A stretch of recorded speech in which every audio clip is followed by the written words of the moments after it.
Hey everyone.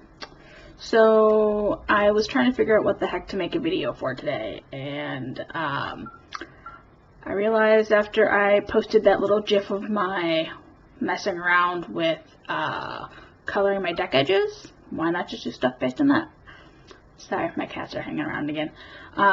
So I figured today I'll just kind of go through the random shit that I have. I actually just bought a new carrying case for them, and I think it's fantastic. I think I just saw some ants in my house again. Anyway, so we'll go through that. I'll just go through my general supplies that I use whenever I want to mess around with the deck, modify it, anything like that. Also, I'll do a quick run through of the Supernatural Tarot, because I forgot that last week, and I just told you all about the first edition being reprinted. So, let's do that first. My little bag, made out of flannel, because, you know, Supernatural. So this is pretty small. I like it. Has 5 cards naming every character on the cards for each suit. That was in front of my face.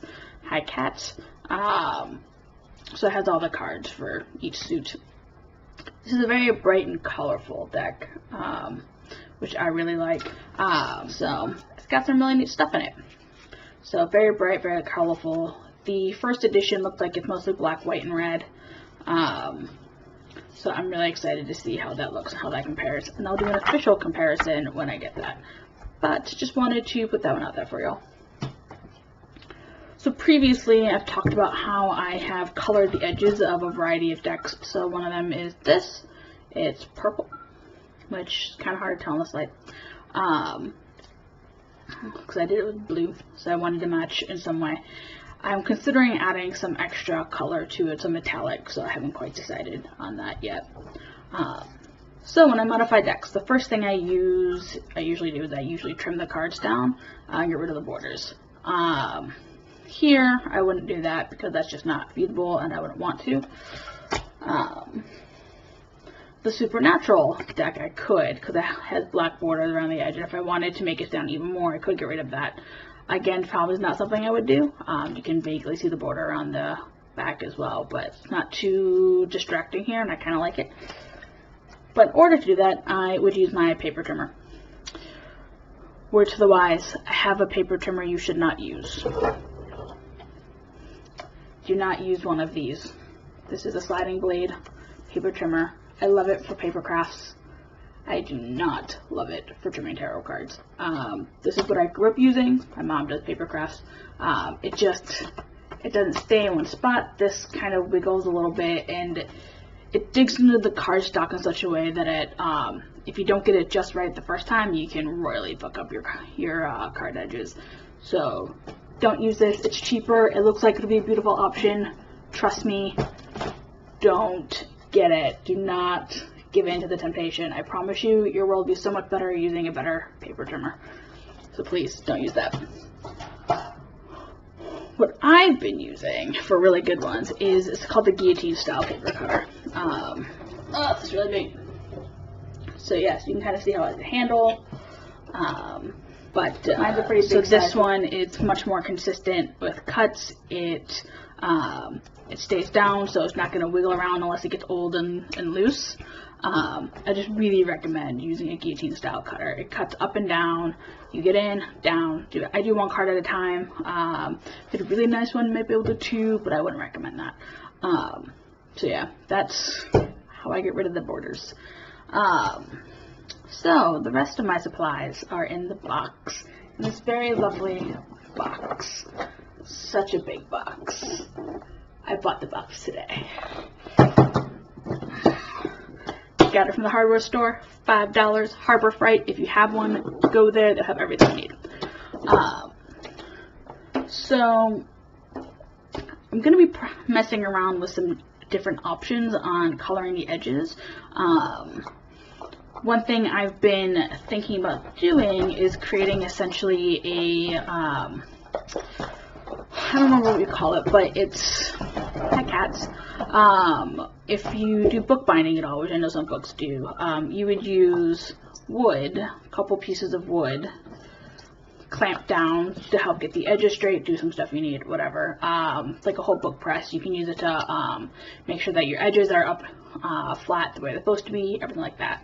I'm going to be experimenting with these. I have several pieces of these scrap pieces of wood, and I bought some clamps, $2 clamps, Harbor Freight hardware store, to really hold them tight together, so that when if going over the edges multiple cards at a time, the ink doesn't sink in and mess with the actual card image. Bleed through is annoying. I don't want to do that. That's why I recommend, if you don't have anything like this, running your card on your stamp pad one at a time, or if you're using marker, using it one at a time. It takes a long time. I want to speed up my process. I want to make it easier to apply all the things I got. So I will update y'all on how that turns out. Until then, what else do I have? I have the clamps, I have the wood, I have in here my new corner cutter. Watch my cat being fools. They are fools. This is Janie. So this has 3 sizes. I'm pretty excited. Haven't officially used this on a deck I've modified yet. This is a small cut, this is a medium cut, and this is the large cut. So it changes the size on on the corners. For cards, I would probably prefer the smaller medium. The large is what I used previously with a different cutter, and it's too much for me. So that's why I got this thing. Pretty cheap. Got it on Amazon. $11, something like that. So I have that. I also have a number of stamp pads. These are new. Well, some of them are, not all of them. The ones I've had before, and the ones if you've looked at my pictures on Tumblr, you've seen a lot of. This is one that I've been using the most.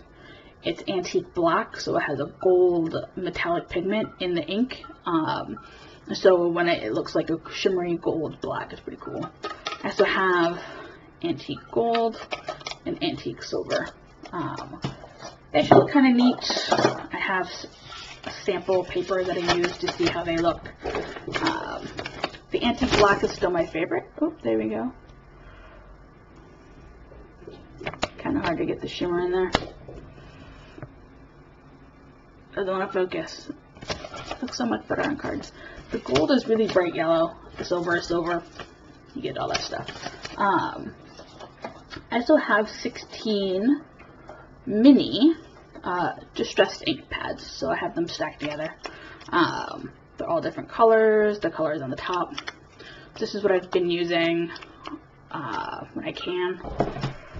So I've got a bunch of these. This is what I used on the picture I posted today. It's pretty awesome. I'm really excited for all these colors. This is my brown stack, black browns. Antique linen is a nice like light brown, off-white. I'm pretty excited about Tattered Rose. It looks almost more linen-y than the linen.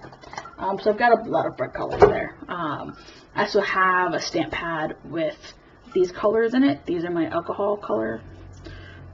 Plum, this is what I used on the edge of the Dame Darcy deck. And then I also have hazelnut, which is a brown. So I had to get some uninked pads to use those.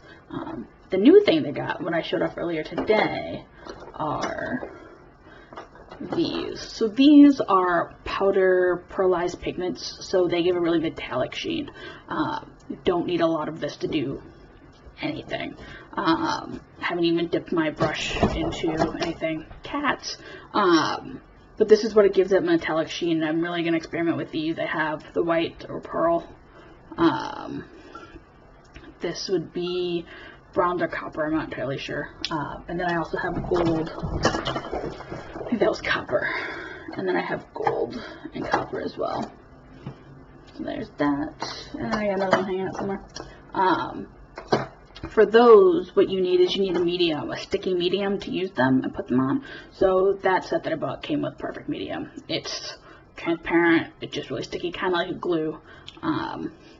And so I would put the color ink on, and then I would use this, put it over top of the ink after I let it dry a little bit, and then I would apply with a brush. I have a couple brushes.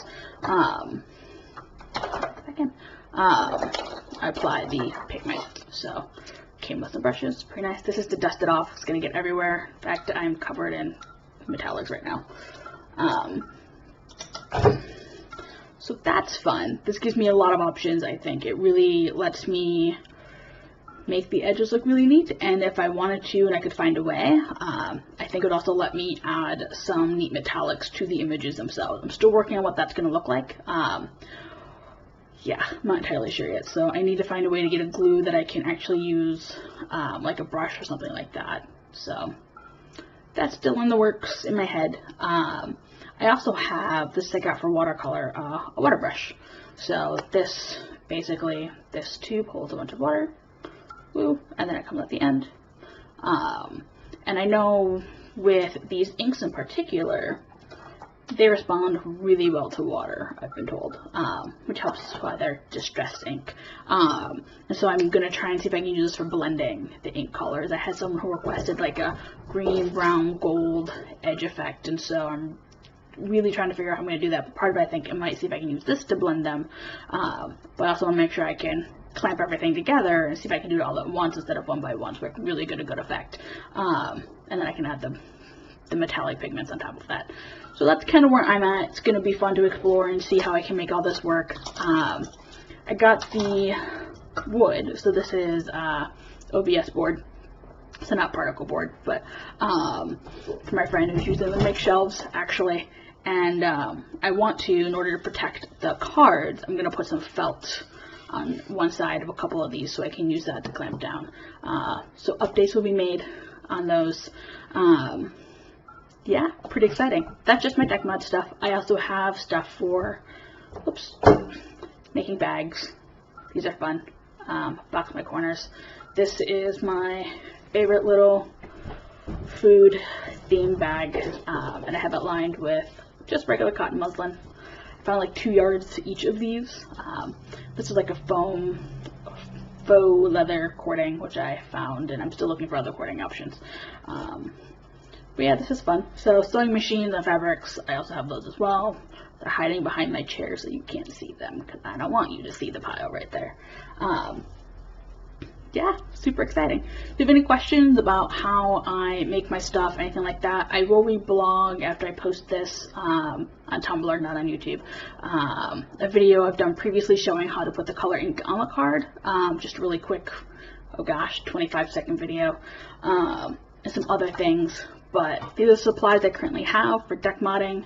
I have my trimmer, I have my colors, my pigments. A lot of this is stuff that I've used before because I have a lot of experience with paper crafting. So with stamps and paper cutting and embossing and all that stuff. I'm also exploring other things, other ways to maybe see if I can seal the edges, especially with those metallic pigments. I haven't quite figured anything out yet, still exploring. But there's a lot of options, a lot of ways out there you can really work on your cards. And I'm super excited to keep experimenting and keep figuring out new ways to make the decks look even better. So we'll see how that goes. Alright, thanks for watching. If you have any questions, don't hesitate to ask. Alright, have a good day.